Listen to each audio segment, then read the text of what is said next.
નવસારીથી સમાચાર સરકારી જમીન પર ગેરકાયદે દબાણો દૂર કરવામાં આવ્યા નવસારીમાં મનપાએ આઈએલઆર અને મામલતદારની હાજરીમાં દબાણો દૂર કર્યા ચુસ્ત બંદોબસ્ત વચ્ચે જજીસ કોલોની નજીક સરકારી જમીન ખુલ્લી કરવામાં આવી અગાઉ નોટિસ બાદ પણ સ્વૈચ્છિક દબાણ દૂર ન કરતા બુલડોઝર ચાલ્યું દબાણકારો માટે મહાનગરપાલિકાએ શેલ્ટર હોમમાં કરી છે વૈકલ્પિક વ્યવસ્થા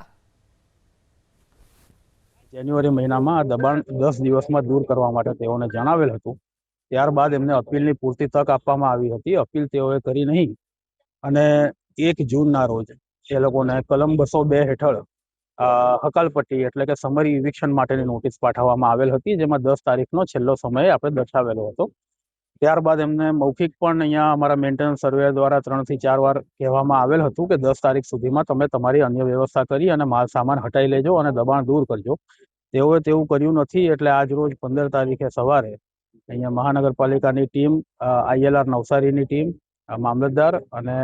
પોલીસ બંદોબસ્ત સાથે પીઆઈ અને પીએસઆઈની હાજરીમાં આ બંને જે રહેણાંક વિષયક દબાણો છે તેમને દૂર કરવામાં આવેલ છે